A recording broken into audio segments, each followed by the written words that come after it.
The U.S. men's national team headed into a World Cup qualifier on Sunday with a ton on the line against Canada. It was an opportunity to solidify the U.S. as the kings of CONCACAF, an opportunity to go to the top of World Cup qualifying table, to keep the dreams of a 9-point window alive, and to potentially even qualify for the World Cup in this window.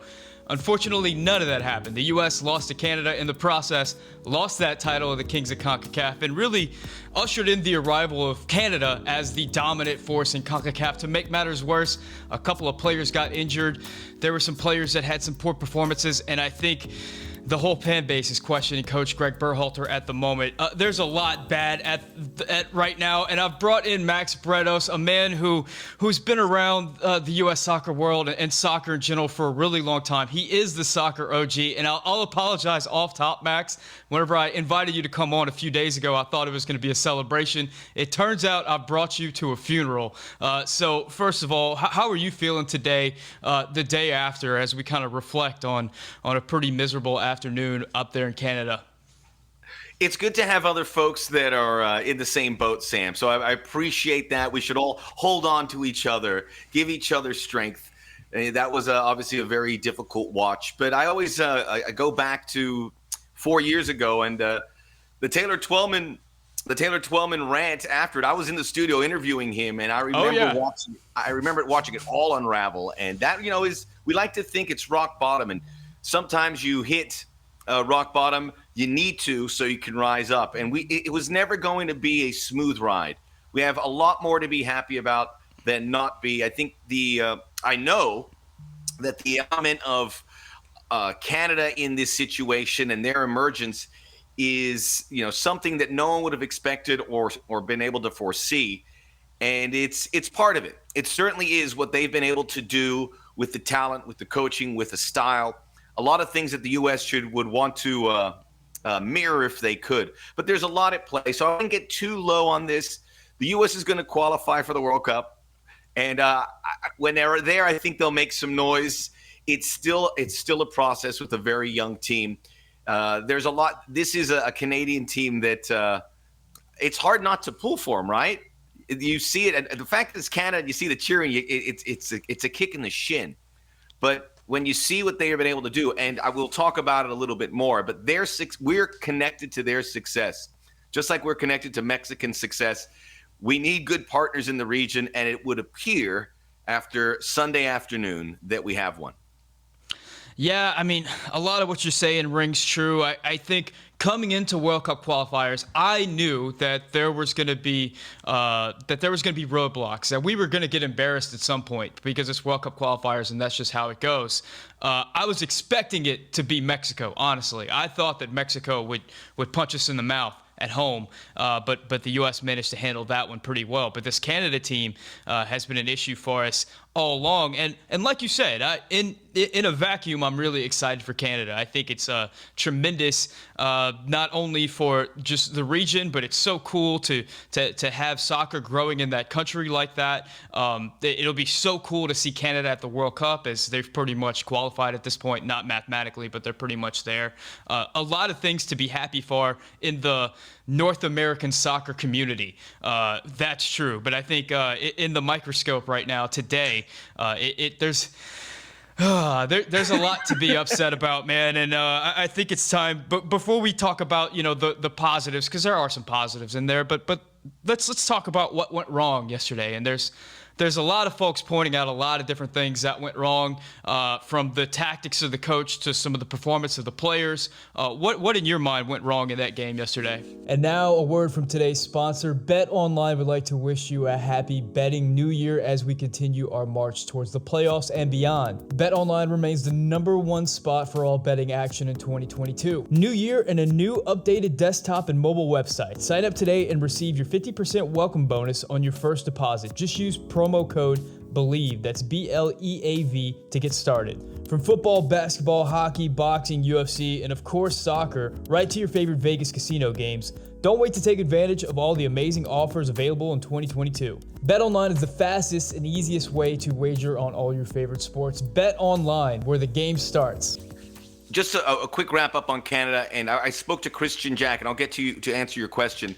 He made a great point. The fact in this world where we can't get games for the U.S. and games matter, where you can play European or South American teams, getting a road game at Canada is just gold. It's unexpected, and now we know that you get 2 good games into that cycle, which will help this team grow. In a pinch, you can schedule Canada for a game. That's all good because they have a talent level now that will probably be somewhere in the 30s of a FIFA ranking, which is unbelievable for what they've been able to do. So there's some good parts about that. As to what went wrong, I think we start with the tactics, and it's a tough job for Gregg Berhalter. And he's gotten a lot right. And I think tactically it's not so much that he's gotten it wrong, but he's used a group of players in a system which the pieces haven't fallen into place. If it's a jigsaw puzzle, which is a very dated reference because no one does jigsaw puzzles anymore. I'm old and I've never done a jigsaw puzzle. You're going to get attacked in the comments section by the jigsaw lovers.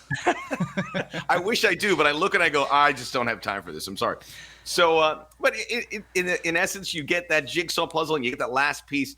The jigsaw pieces don't work in there. We are really, it's a dilemma because you want an experienced group of players that have been there, and we've talked about getting the best players in there, and I think Gregg Berhalter has done that. He has ushered out the Sebastian Lletget, the Christian Roldan. Although they make the squad, they're not going to feature, and they won't be there for the World Cup.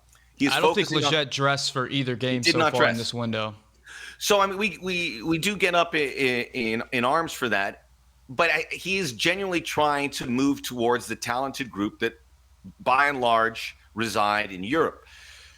So when you lean into that, it's a tough job because he doesn't have that experienced group he can lean into. You know, we thought about 2018, who would come back? Was it Josie or Michael Bradley? None of those guys got a sniff. And then after that, in large part because we didn't qualify for a World Cup, because we didn't qualify for Olympics, we kind of missed that generation where they would be able to kind of lead by example. There are a few outliers. Maybe Jordan Morris would be a guy who I thought played well when he's come in, but his career has been littered by injuries. So he has to go to this young group that he has to make fit in a right way. I think he's brought many of them along the right path. Chris Richards is a great example. I hope he's okay. I don't know if any news is broken about the foot, but to see him become a borderline player to a bit player to a featured player to, in my estimation, maybe the most important defender we have moving forward. He's getting some of those guys in those positions. But as the system works, and I think many folks have mirrored these comments, it's very fullback oriented. And we have great fullbacks getting up. The big thing that works the biggest concern for the U.S. coming out of that game is getting those wide spots and doing nothing with it. To see ball after ball after ball go straight into the hands of Milan Borjan was beyond into the stands. Or into the stands. That is the big part with the tactics, I think, of Gregg Berhalter. And he has to – I don't think he's going to make an alteration, but I think he does, because now with that group of players that we need to play because they are our best, we've got to put them in their best positions. I don't think Gregg has done that. I don't think it's a situation where you throw the book at him, because every coach will have a style, but eventually there has to be an adjustment period. And that takes me to point B, and I know we'll talk about Christian Pulisic. We have to play him. He is our best player as it stands. Now, Weston McKennie's closing the gap, but Weston McKennie isn't the guy who's going to get the attack started. He isn't the guy who's going to take set pieces. We have not put Christian Pulisic in a position to succeed. Part of that, I blame Chelsea, because they've kind of put him in a little bit of a loopy situation with regards to where he plays, what he does. He addressed the media, and you could see he was affected by it. I think he said, I like to be versatile, but I don't want to I want to play the position I want to. You've got to find a place where he's effective. So in the short term, because, hey, we haven't scored a goal in these last 2 games, and we haven't looked good on set pieces. We haven't looked good at set pieces at all in months. That we need to find a place to succeed, in particular that front three. Because I think we all agree the midfield is good. We don't give up a lot of goals. What happens with that front three? How do we service them better? Yeah. I want to get to Christian Pulisic for sure. I think that deserves its own conversation. I'll start with I mean, I think you're right. First of all, the strength of this team is going to be the midfield, and it's one of the things I'm seeing a lot. People saying, if you can't break down a low block, how do you expect to beat like a Brazil or something like that? And the reality is, Brazil's not going to come at us in a low block. Brazil would possess the ball, and possessing the ball plays more to our strength, which is dribbling through that midfield, having that midfield win the ball and be able to run directly at an attack that's disorganized. We didn't see that against Canada. They never put themselves in that position. They stayed organized the whole time, and they had some ferocious counterattacks, and they're this unique team that has they have the personnel available that will be disciplined and will be willing to sit back and defend, but whenever they choose to counter, much like those U.S. teams from years back with guys like Donovan and Dempsey, whenever they choose to counter, they have personnel that can counter with some of the best counterattackers in the world. I mean, the Tajon Buchanan, Jonathan David, Alphonso Davies. I mean, he didn't feature last night, but he definitely featured in the home leg game. These are phenomenal attackers, and the way that they're playing right now is tremendous. Now, what we saw last night is, boy, we were real slow. We were real slow in that transition. We were real slow. Anytime we wanted to move the ball from one flank to another, it required 4 passes. Every center back had to touch the ball. We didn't see a lot of big switches or anything like that. And whenever we did make a play, it seemed like one player put a foot on the ball and kind of waited for Canada to get all set up. And once Canada all got set up, it was like, all right, now we attack.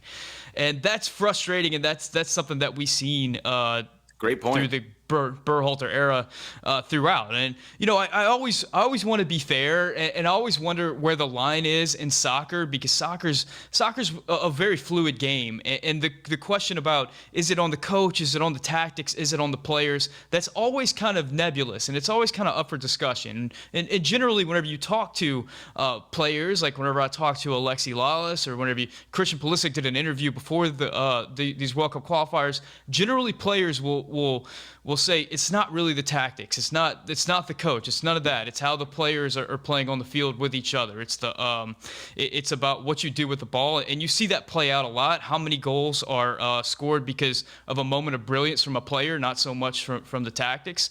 How many goals are scored because of a mistake, like we did in this game, and an opponent is able to capitalize?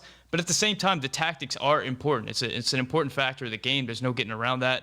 And there's no getting around that right now we're very slow. We look very deliberate. I read Matt Doyle's piece before coming on here, and he said something to the effect of Gregg is an ideologue, and it seems like players are putting system right now ahead of moving the ball forward, and that's disappointing because, like you said, we got these guys like Brendan Aronson, Christian Pulisic, Weston McKennie, Yunus Musa. These are guys that want to get the ball forward, and right now, especially against Canada, I think Canada shows this better than any other team in the region. There's moments where we have numbers, we have opportunities to attack, but players are putting their foot on the ball and kind of getting in position, and it's disappointing. It's that's the thing that for me right now is like the tough pill to swallow, because I know there's a lot of people calling for Gregg's head. Gregg should be fired. We need to get rid of Gregg. We're not getting rid of Gregg. It's not happening, barring some type of crazy off-field issue or some type of mutiny or something like that. Gregg's our guy through this World Cup cycle. That's just the way it's going to be.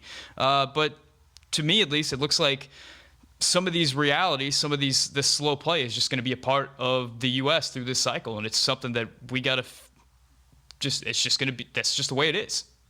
It was very frustrating. And Sam, what was crazy is that I turned on the Mexico game, and they're doing the same thing. It is molasses. It's so slow. And I'm like, what happened here? So across the board in CONCACAF, and Canada's licking their chops and soaking it in, because going back to what they've been able to do, and a lot of folks are going 9 points. I didn't even hear 7 points. They feel like go get the 9 points. It's the easiest window. And I thought that was very disrespectful to Canada. Whether it is or not, USA should be able to get that result. But because of what we have shown them and how in many ways it's pretty obvious what we're going to do. And the USA got pretty lucky with giving up a goal in the 6th minute, because for 5 minutes on that cold surface, I thought they were going at pace. And then the goal happened. And then Canada could come out a little differently. Those things happen. Those things happen. There's no doubt about it. And I know Gregg afterwards talked about domination, which was a very poor choice of words because you Yeah. can't say that even if you truly believe it after what happened with this team. They had some really good moments in combinations. It broke down a little bit too often, but domination was not a word that should ever come up.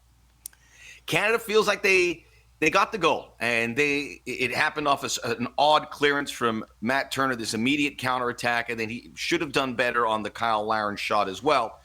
That happens, and it changes it, and then the trap can go into place, and the U.S. kind of went right into that. The thing with Canada, more so than any other team in this region, in this qualifying process, is their consistency and how they go about it. You've got to take that into consideration. You got to know how they are going to play you.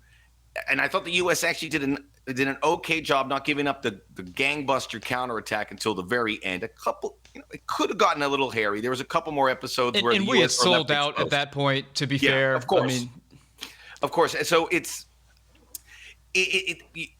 when the postscript of this game happens, you look at it, and I don't feel all that surprised that was the end result. The United States just have to find a way to break down this a little bit better. But it didn't really feel there was enough good chances. And when we leaned so much into the Weston McKennie, and it goes back to the set pieces. And remember, Christian Pulisic is way down the pecking order of taking set pieces at Chelsea. It's Alonso, or maybe it's Mason Mount or someone else. And he's taken everything. But who is our plan B? And that's a sign of a system that needs some repair. Who can take these set pieces that can make them a little effective? He had a good corner kick on that Weston McKennie chance, but other than that, it's not happening. So adjustments on the fly for the U.S., which we don't see. You can't dig your heels in and assume it's going to work. I'm with you, Gregg Berhalter. We've got to support him. I think he's done a lot of things right. I think the two that really illuminate is the situation with the Panama road game and the massive changes, and the adjustment here as well into the Canada game, not being able to uncrack it, because I would say falling down in the 6th minute could be a death sentence for a team. However, when a team scores that early, you have 84 minutes to dig out, and yet Canada was robust and weren't able to concede. And like you said, balls going out, balls going right to the keeper. Even the Weston McKennie shot went straight to Milan Borjan. I'll give him all the credit, but got to find a way. What was the shot? Was it Brendan Aronson went straight to Borjan? Brendan Aronson had a shot, yeah. It could have gone. These are the little things that make a huge difference. I just in wrapping it up, to say we're going to have 9 points was folly. This Canadian team deserves that respect. We should have had 7 points. We should have been able to tie that game 1-1. It comes down to a good opportunity, and we didn't seize it. Yeah, and I think the flip side, kind of what you're talking about with Gregg Berhalter is that one thing about Gregg Berhalter is that he keeps us in every game. I mean, throughout his tenure, and certainly throughout 2020 and into this year, I mean, the U.S. hasn't given up goals. The U.S. has given up hardly any goals. So every single game has been hard fought. If we're losing a game, we're losing by a goal or a situation like last night where, it was kind of the U.S. put everything forward to try to get a point back, and that was the situation. But he's definitely been defensively sound. It's just been figuring out ways to score, and one of the ways that a lot of us were hoping we were going to score is by leaning on some of these stars that we have, some of these superstars. One of them being Christian Pulisic, and coming into this window, Christian Pulisic has been kind of in and out of the lineup for Chelsea. There's rumors about him being unhappy over there that largely seem to be confirmed based on the answers that he gave in a lot of these press conferences.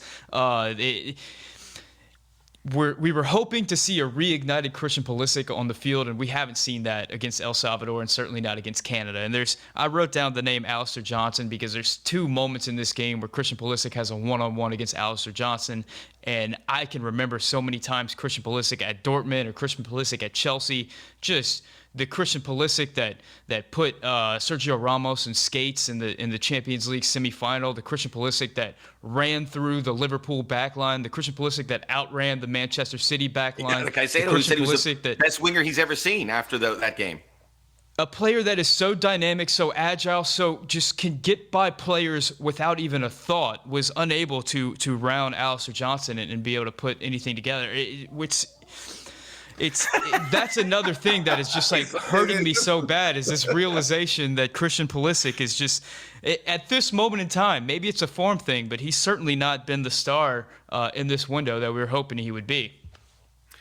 No, and that brings up a real big predicament about this Honduras game, because we need to get him confidence, because clearly he's not getting it at his club team, and there's a lot of unhappiness there. And this is not a criticism on Chelsea. They pay his wages, they need to win, and they are winning. They are the champions of Europe. So however they use Christian Pulisic is the right way for Chelsea. It's up to Pulisic, if he's unhappy, to voice that and find an alternative if possible. He's in a really tough situation because of the wages and everything that goes into that. And it's Chelsea, for crying out loud. I mean, who says they're going to just get up and go? I'm sure it's not as bad as sometimes it is portrayed when we look at etched on his face. But that's part of it. He's a player lacking confidence. Every sport you have this. Baseball's the one sport that I see it the most, where you have a pitcher who keeps getting hit, or a guy who can't get out of a funk and he's striking out, but you say you get him out there and you get him more reps. So this 11 for Honduras, I hope Christian Pulisic is in it. It's there were some moments where the Alistair Johnson's a great example, but there were some moments where you saw him starting to get out of the malaise that we saw against El Salvador, where nothing went right, so much so that he was pulled at the hour mark by Gregg Berhalter. And a lot of discussion saying good for Gregg Berhalter for having the courage of identifying that, but also the flips. And look, this is the where you can't win it. You can't win at all. Also, keep him out there so he could find a way out, because he's an elite player. I kind of agree with both sides, but there you have it. I think Gregg Berhalter is going to continue to see if he can push it, but there's a lot on his mind. There's a lot on his plate. There's no doubt about it. But games and playing the worst team in the region at this point by far, and getting fat on Honduras could help that process. So we wait for the injuries in the midfield and defense. We know there's a couple hamstring concerns, and obviously the one with Tyler Adams, because as you pointed out, midfield and defense, I think we're pretty good. We can hang our hat on the way they play. We're not going to get blown out. But some folks were going, Canada's going to kill us 3-0. And I would say, no, we're not, because we don't give up goals. And they don't. No. And they didn't in that game. As we said, the throwaway of the second one, we can't really look at that, was the 95th minute. Midfield, Tyler Adams hasn't been great, but he will be missed. Probably won't be healthy or available for this game. So that's another. They'll make an adjustment there, but still two strong lines. It's got to be Christian Pulisic and where he plays, beating some guys, just hitting a nice ball where he says, okay, I feel better. I'm not an athlete at that level. I don't know how it works, but I get the feeling if good things happen in every sport, it starts to snowball. So yeah, we saw that in Norwich with Josh Sargent recently. Yeah. He found a goal, and then all of a sudden, yeah. He's a hero. He's a hero with that. And we can see how delicate this whole situation with these men's national team players. They are kids. They have to work it out. Christian is still a kid for all intents and purposes, although he's an age where he has to deliver. But we're putting a lot on his shoulders. We're like, save us. You're the guy. Lead us the way. So he's not only has to perform, but he has to be that leader. And he's not really been that guy in this cycle by and large. But we got to stay on that wagon with him.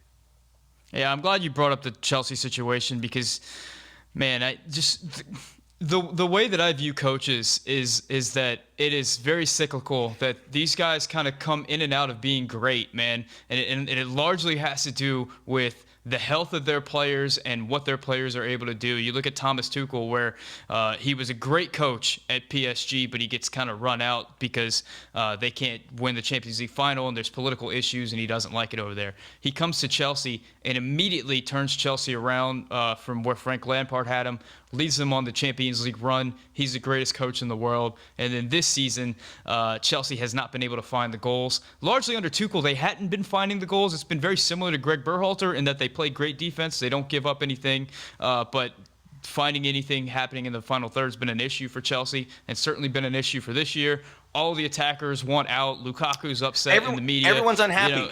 Everybody's unhappy. Hakeem Ziyech scores a goal and he doesn't celebrate it. I'm like, did he used to play for the other team? No, he's just unhappy. And who knows about Timo Werner?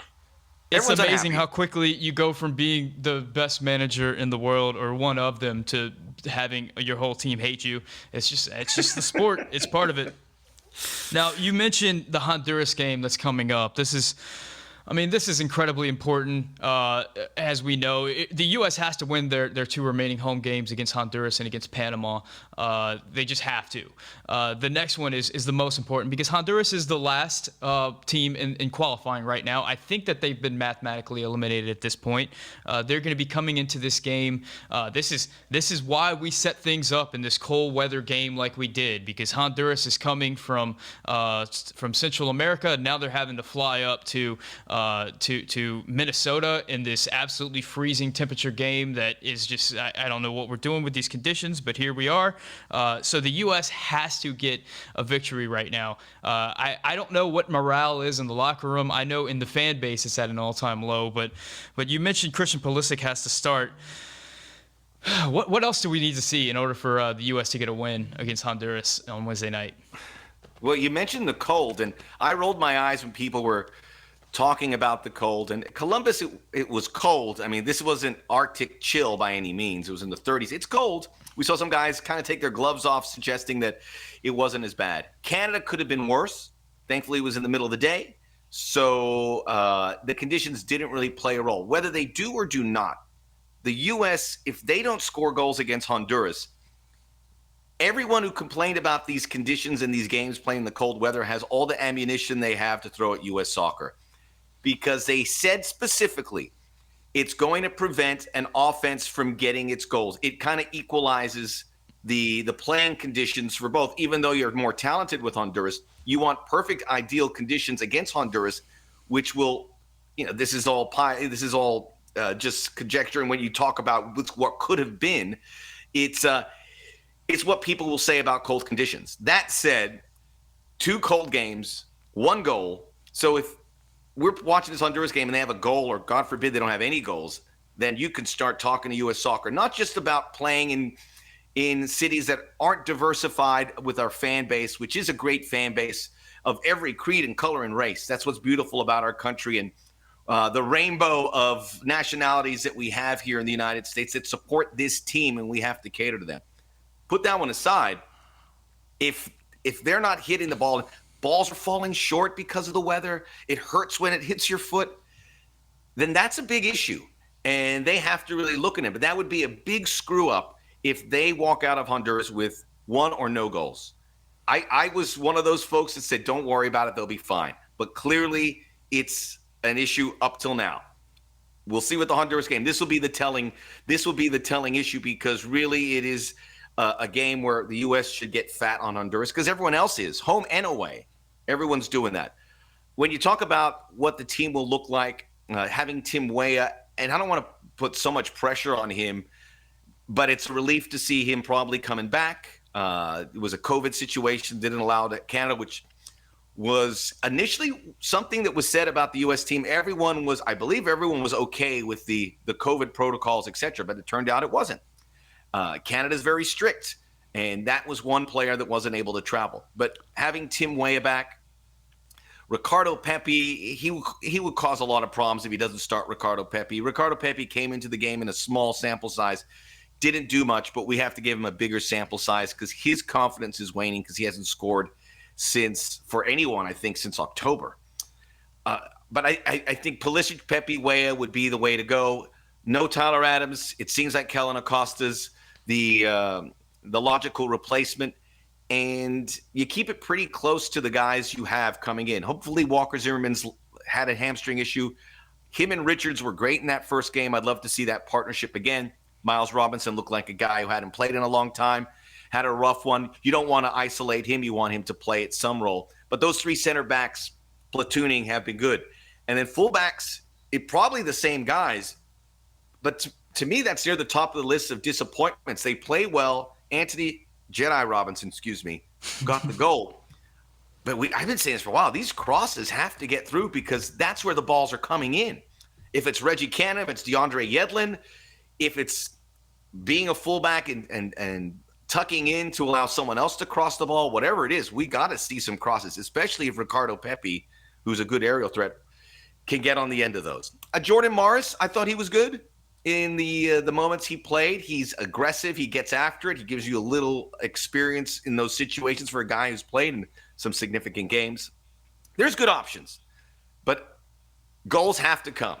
And even if you give up 1 to Honduras, I want to see 3 goals in this game. So we don't talk about the cold weather, because if you don't see 3 or 2 goals, we're going to talk about the cold weather. Yeah, the reality is whatever squad the U.S. puts on the field from what Gregg has available is going to be better than what Honduras can put on the field. The U.S. just has talent superiority no matter how you slice it. And of course, we have these top-flight talents, these European talents that are playing at the best clubs in the world. And, man, do we need a get-right game. We need that more than anything. On Chris Richards, I did see that he has an ankle sprain, and he'll be out for 3 to 5 weeks or something like that. So thanks. I didn't see that this morning. Yeah. So Zimmerman, Robinson would be it. And look, this is going to fall back in Gregg Berhalter's face too if he has to go deeper in the center back role and he doesn't have the center backs because it's then Mark McKenzie. That's going to open him up to criticism, and rightfully so. Yeah, we need some early goals, man. We need an early goal, and we need a big score line. Oof, we need to get right now. Assuming the U.S. takes care of business Wednesday night in Honduras, you need to stop laughing at me. No, I'm just smiling because how emotionally affected you have been. I feel like I got to start getting a little more, the emotions running here a little bit more. I go, Sam is, that's the embodiment of the American soccer fan. I feel a little flippant turning the page. That's why. It's all in love, Sam. I did a live stream after the game on Sunday, and that was just painful. That was painful. I kept conflating Jonathan David and Alphonso Davies' name. I kept saying Jonathan Davies. Anyway. Okay. Well, hey, listen. The greatest announcer in America, Andres Cantor, was calling Jonathan Davis a couple times. If it makes you feel better, and heaven knows I've done that myself too. I was listening to I rewatched the game this morning on Paramount Plus, and the feed that I got was, I guess, the world announcer. I don't know. It was a Hispanic announcer, and he was pronouncing Larrea's name. How did he call him? Oh, Larrea. I saw that on Twitter. Larrea.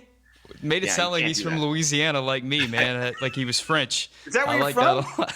Yeah, I'm from Louisiana. Fantastic. By the way, hats off to the Southeast United States, which is developing good players, specifically Alabama. But the great Louisiana player is going to come. The great Kentucky player, the great Tennessee, South Carolina, Georgia players are going to come. We've had some good Georgia ones as well. So it's good to see that part of the country as involved in the buildup of our national team and in all things soccer, and certainly with MLS with so many clubs now popping up in that part of the world. So I went to Florida State. I'm from Miami, which is the Southeast, but doesn't really consider itself Florida's the had good representation for a while on the national team. Yeah. We're in this together. Yeah, the Deep South. The Deep South. Cameron Carter-Vickers' dad actually played basketball for LSU. So I've always claimed Cameron Carter-Vickers as a Cajun. Like, he's honorary. He's Louisiana. 100%. 100%. You grab on what you can. I think the respite here for the U.S. men's national team, the good thing is that no matter what happens, we only got one more game in this window. So hopefully we'll be able to get right against Honduras. But then we can lick our wounds, and we've got a few months before the next window. The next window is going to be very important with some big games. That home game to Panama is going to be very, very important. But you also have a game against Mexico and a game against Costa Rica that are going to be important for the U.S. But I think more important, bigger picture, is that we could potentially be getting back Gio Reyna, which is a player that played in the first game against El Salvador, but hasn't featured for the U.S. or hasn't featured for club or country ever since picking up an injury in that game. There's also some players that we know. We just saw Josh Sargent in his last game in Norwich get that goal that will let's say he meant to do that on that first one, but then, man, immediately after that goal, he attacks a header in a way that I haven't seen Josh Sargent attack a ball in the air in a long time. That confidence was just filling his body, and I'm excited to see what he can do whenever he gets back. Ricardo Pepi is going to be able to have a few months stretch to get in with Augsburg before this next window. We'll get a conclusion in the January transfer window, which might affect Christian Pulisic, might affect Gio Reyna, might affect Tyler Adams. It's going to affect a bunch of players on this national team. By the time March rolls around, the memories of this Canada game will be, I mean, they'll still be there, but there's going to be an all new excitement. It's going to be a lot of different things happening for this national team. What are you looking forward to as we head into this March window, considering how much time we have in between? First and foremost, for the U.S., don't leave it to the final game, which is going to be in Costa Rica. That will put me in the asylum, so let's not do that. You make a great point about a lot of guys we can lean into that. Josh Sargent shouldn't have been part of this national team. He wasn't performing. Now, if he can get some momentum going, playing in a different position there where he was the right side of the midfield, maybe that's an option for him. We have a lot of guys developing. You have Joe Scally still in there, and he is going to grow. Kevin Paredes making this incredible move. Is Austin Trusty, is he American? He's made a move to Arsenal. I don't know if he might be Canadian or for some. I'll have to check. We'll say that for another he's time. American, at least in some part. Okay. He's featured for national teams, for American national teams. Okay. I'm sorry. I drew a blank there, but then this pipeline continues to churn. Daryl Dike, although he's injured, is someone who could be leaned into at that point. Hopefully he's back by then. We have options. When you have that many guys, the law of averages say a couple of them will step up, which has already happened for the U.S. team. When you look at Miles Robinson, Chris Richards, Gianluca Busio is another one who's going to be able to come in there. Tanner Tessman, who knows? There's a variety of different players that could come into view for this U.S. team. Gio Reyna is exactly what the U.S. needs right now. His skill set will unlock defenses. So, again, the U.S. should be able to get these results without Gio Reyna. They're that talented. But he would be just a breath of fresh air, to a refreshing glass of water if he can come into, or maybe something stronger, to come back into this lineup and make an impression. Going into those final games, I feel more confident based on what I've seen from Mexico that the U.S. could get something out of that. And that would really put Mexico into a more dire situation. Mexico have issues, and their talent, they're not playing well, and their talent doesn't match up with the U.S. So I feel better than this Canada result, because Canada have proven to be the bull of the woods right now in CONCACAF. Let them enjoy that. We should have gotten a result, some sort of result. We didn't. You move along. The old story about getting results in CONCACAF rings true for the U.S. You want to see them do better as a visitor here, and they'll get two shots at it. So I think the Mexico game could provide some positivity. And then the Panama game is going to be huge either way, but that's a game. It's going to be in Orlando that the U.S. should come out and thump them. I think the last cycle they played Panama, who eventually did qualify in Orlando and won comfortably. I think Pulisic and Josie Altidore scored. So it's going to be nerve-wracking. You wish you would be in a better position going into that final window than the U.S. are probably going to be. And it's not just because of them, even if they win the Honduras game, because Panama continues to not go anywhere. Costa Rica's gotten all uppity and now moved up into that spot, but they're a little too far back. You have the I hate to think if they finished fourth, but at least you have a second shot when they do it. So worst case scenario, that'll be the place. But the U.S. will figure things out. This was a trickier window than that, but if you get 4 points in that next window, you'll make it, and you'll probably make it by 2 or 3 points, as long as you beat Panama, because that's the team in pursuit. We can't really hope that Gio Reyna, it's just been such a long-term injury. It'll be a bonus if he's there. But to assume that he might be there and that he can play a significant role after this long layoff, we have to pump the brakes a little bit. But it could happen, and if it happens, great. But we should assume that it's going to be this group, maybe a couple other guys that emerge. And Josh Sargent's a great shout, because he seems the guy, one game, small sample size, that's going to put his hand up and say, I can help out in a position the U.S. needs a lot of help in.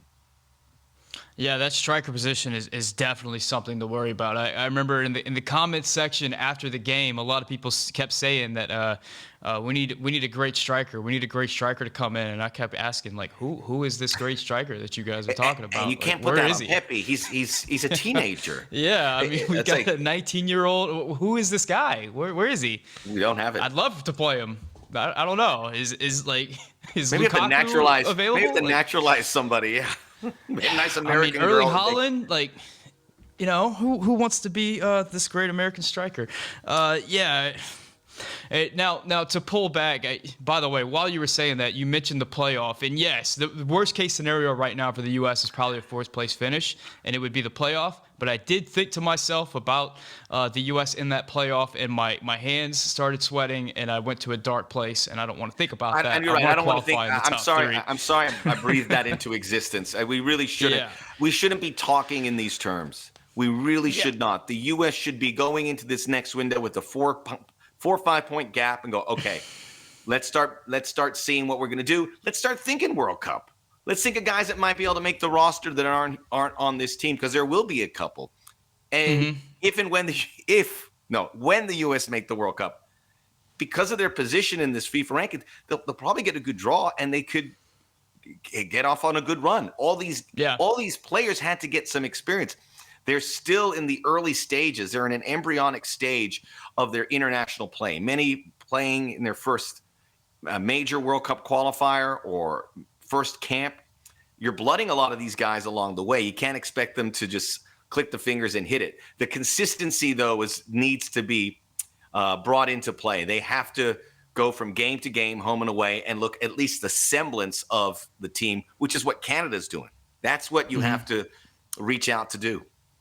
Yeah, and you brought up a lot of great points. I wanted to talk about the World Cup here. You mentioned that the U.S. does have an opportunity to go into Azteca and get a result, because the U.S. has matched up really well against Mexico for a long time.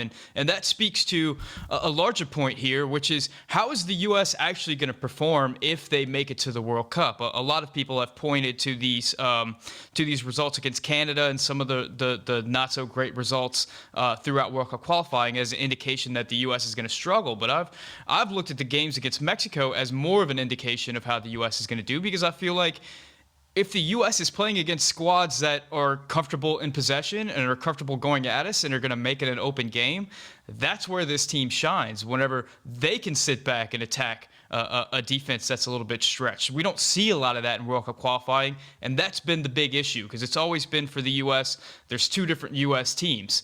Even whenever we had the great Landon Donovan teams, it was two different U.S. teams. There's qualifying team, where you're going to have a lot more of the ball and attacking teams that are bunkered, and then there's the World Cup team, where you got better competition, and you're the team that's bunkering, you're the team that's sitting back, and you're the team that's going forward. But what are your thoughts on the U.S. if they actually make the World Cup? Do you think that we're going to be excited with what we see? How are you feeling about this particular U.S. squad potentially making it to Qatar? When they make it, the odds are positioned for them to get a good draw because of their FIFA ranking, which is going to take a part of it. We can criticize the FIFA rankings, but the reality is they're going to be leaned into heavily to pot these teams and see where they go. You made that great analogy about Brazil. They're going to get a top 8 team in the world, maybe Brazil. From what I was reading, you don't want Brazil or Argentina in the same pot as the U.S. because you're probably going to get a European team in there that's going to be competitive out of that third pot. I don't know who that would be. Maybe Serbia. But these are teams, like you said, are going to want to play a little bit. And they're going to be like looking at the U.S. and go, who are these guys? So it could make it dangerous because we're not a known quantity. But we have the talent. And it'll be very liberating for these teams. When the World Cup rolls around, I am pretty confident the U.S. will make the round of 16. Then it's a matter of the rollout of the draw, and could make a quarterfinal for those exact same reasons that you were talking about Brazil, because they have the talent to run with these guys. And I would set that as the goal, maybe a final 8, which is very realistic. This is such an important stretch for all of us, Sam, because we know if the U.S. does well, people will listen to our YouTube more often. We'll get sponsors coming up to us unsolicited going, hey, I want, and this will all grow. And reaching out to where we want to see is this soccer community in this country, which is still very niched and very small. It will start to grow. Will it grow to the level of the NFL? No, or baseball. But they like success. And World Cup success is the success we're talking about. And I think people are going to be really into following our players overseas because it's fun. We get up at 5 a.m. to watch Augsburg games, for crying out loud. Maybe not on the East Coast, but that's what I got to do. My weekends are a disaster. Yeah. I'm really into naps right now because I have to get up so early. But we do it, and when it's good like that, Josh, well, why are we going to watch Watford versus Norwich? People in England aren't watching that game. We're watching it, and then it becomes front page news for the soccer crowd. I enjoy that. I think a lot of Americans will enjoy that too. But World Cup success will set that because of the World Cup in 2026. So if we can walk off the ledge a little bit here, U.S. will make the World Cup, and when they get there, they will perform. Yeah, you bring up some great points. The U.S. soccer community is so small. I mean, in the United States, you have the soccer community, which is actually pretty big. Let me get in frame. It's actually pretty big. The playing but community, the guys U.S. who play, soccer, yes. No, the soccer fans, sorry, I see what soccer you fans, mean. Yeah, supporters I see of what you mean, Liga MX, supporters of the EPL. So it's a pretty big pool. The soccer just became the fourth most popular sport in the United States. So it's a pretty big pool. But whenever it comes to actual U.S. soccer fans, that starts to get smaller. But whenever the World Cup comes around, that pool grows exponentially, and soccer becomes not just a niche sport, but a general sport in the United States. And whenever that comes, man, the eyes of the United States sports market are upon you, and that's a significant market. And that has launched the careers of many of American in the past. Alexi Lalas always talks about the 1994 World Cup launching his entire career. Landon Donovan, Clint Dempsey, these guys became stars because of that. Now, at the moment, we have one star on our squad, and that's Christian Pulisic. He's the only guy that's really notable outside of the U.S. soccer community. But we have a lot of stars on this team. I mean, Weston McKennie, when he gets introduced to the greater United States sports market, they're going to fall in love with him. He's going to be a massive guy.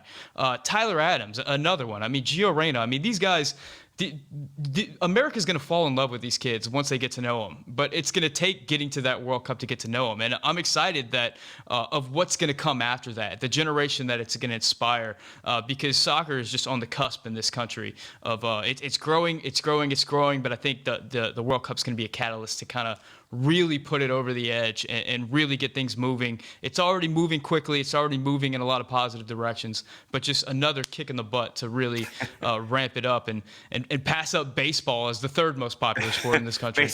Baseball's number 3. The world might be fans of the U.S. team. You mentioned Pulisic, but there's so many guys on the cusp like Weston. If Ricardo Pepi goes to Augsburg and scores 15 goals and Bayern brings him in, and it's not out of the realm of possibility because they had their eyes on him. But if you have 3 or 4 guys that are doing well in Europe, the world will look at these teams and say, I like watching the U.S. team. So when they're playing, I want to watch them because they're enjoyable. It's set. They're not there yet by any means, but we've never seen anything like this, especially when they perform in Europe. So it's twofold in Europe. A, they get to play and train with some of the best clubs in the world and best managers in the world, but they are in the eyes of the world. And that is we can determine how good these guys are once they perform. And what Christian Pulisic did and what Weston McKennie's doing at Juventus shows that they can do that. And that was Serginho Dest to a lesser degree, even though he's kind of fallen off a bit at Barcelona. Serginho Dest is the number 2 most followed player socially on this national team behind Christian Pulisic. I remember whenever the U.S. went to El Salvador, and we forget about the him. El Salvadorian fans were like freaking out because the Serginho Dest is here, and Barcelona is massive in Hispanic-speaking nations. I'm sure whenever the U.S. goes to Mexico and Azteca, if Serginho Dest is playing, everybody in that building are going to know who Serginho Dest is. At AFCON, this is, I think, a perfect example. Riyad Mahrez, who's from Algeria, gets off the bus, and it's in Cameroon, and the Cameroonian public, thousands of them go crazy because he plays for Manchester City, and they see him every week. That can happen, and the El Salvador situation could happen in the Caribbean. It could happen somewhere else in Central America. It could happen in Europe because they love this guy because he becomes their favorite player. So this is unique with what we're seeing. I wanted to add one more thing about the U.S. I'll make it really brief, Sam, about what they didn't do against Canada. And Watke, Chris Russell had a video about how nice they are. There was that video when I saw it live of this Canadian substitute coming way too close to Weston McKennie's about to do a throw-in. And I'm like, you elbow that guy out of there.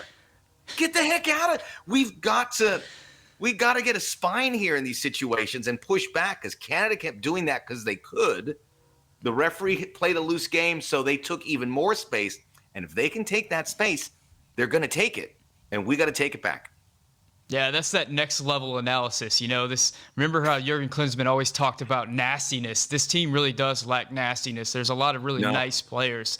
Guys like Kellen Acosta, that's a nasty dude. I think Gio Reyna is a nasty dude, but we haven't seen him feature much for this team. We need a little nasty. We need a little nasty. I don't know where it's going to come from, but we need some nasty. Now, Max, I think that's all I got for you today. This has been as much a therapy session for me as a discussion. I think that this is going to turn the page for me as I look towards Wednesday and forget about Sunday as much as I can.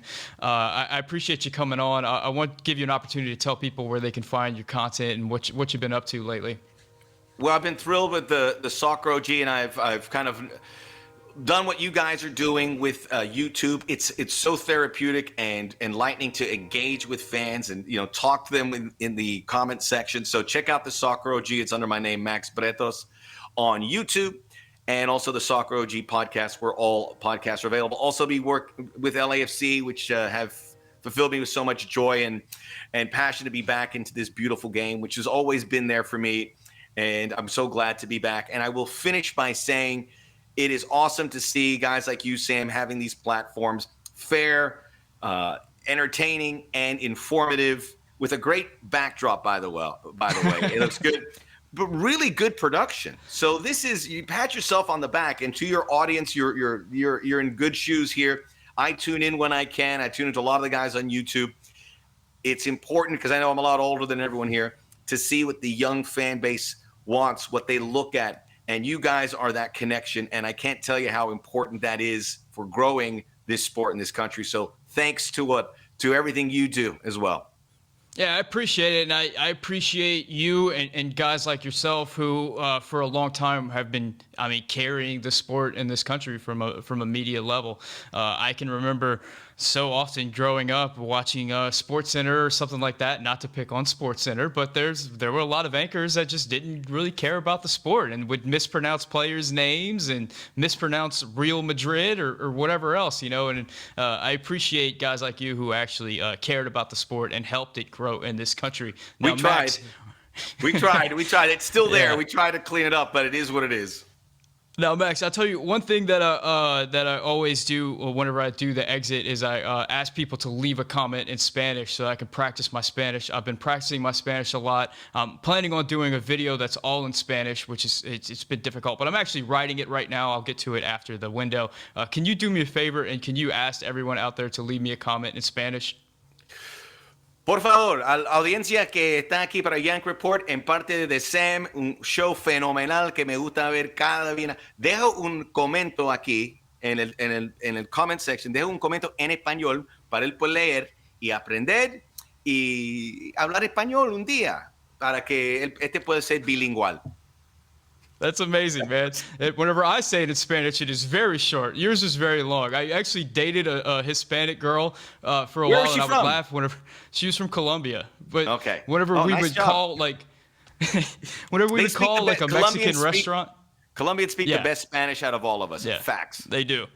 Whenever we would call like a Mexican restaurant and she would place an order for us and she would do it in Spanish, it would take her like 2 minutes before she even got to the food part. Like, what are you saying? Why do you need to talk so much to these people? She's probably like my wife asking. She's probably asking, is this good? Is this good? And you're like, just order. You know what you want to order. Get the guy off the phone. Or maybe the guy was from Colombia as well. You never know. How did it take that long? Anyway, guys, thank you so much for tuning in. Subscribe, hit the like button, all that good stuff. There's some members-only content if you want to become a member. Shout out to Mike Irish and Manuel Oliveras, my Tier 2 members. Thank you guys so much for watching. For Max Bretos, my name is Sam, and this is the Yank Report brought to you by Bet Online.